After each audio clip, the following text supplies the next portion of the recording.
Sherebangla Fazlul research institute কর্তৃক আয়োজিত অবিভক্ত বাংলার প্রথম প্রধানমন্ত্রী শেরেবাংলা ফজলুল হক এর 150তম মৃত্যুশত জন্মবার্ষিকী উপলক্ষে শেরেবাংলা ফজলুল হক রিসার্চ ইনস্টিটিউট এর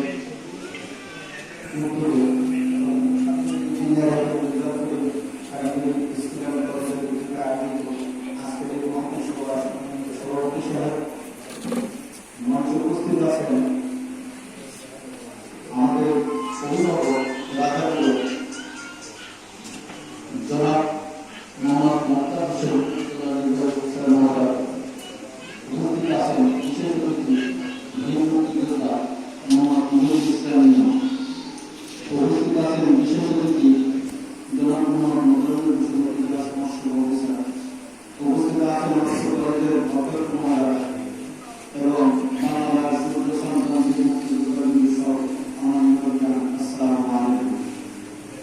আমার মূল্যবান বক্তারা বক্তব্য রাখবেন মূল্যবান বক্তব্য করতে চাইবেন একটা কথা না বলবেন না।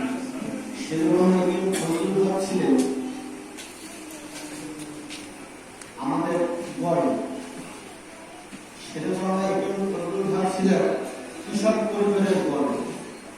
আপনারা জানেন সাতুরিয়ায় তার জন্মস্থান। এই জন্মস্থানে শেরেবাংলা ফজলুল হক একটি বিদ্যালয় স্থাপন করে গেছেন আমাদের প্রাণপ্রিয় বিদ্যাপীঠ সাতুরিয়া উচ্চ বিদ্যালয়। আপনারা এই কথার কাছে আছেন যদি এই বিদ্যাপীঠ এখানে স্থাপিত না হতো তাহলে আমরা কৃষক পরিবারের ছেলেরা আসল আদৌ কি লেখাপড়া করতে পারতাম না। আমার সংবিধান এত বড় একটা মহামানবের এই সাতুরিয়ার জন্মস্থান এই সত্য সাতুরিয়ায় তার জন্য উল্লেখযোগ্য কোনো উন্নয়ন হয়নি বা তার জন্য আমরা কিছু উল্লেখযোগ্যভাবে করতে পারি।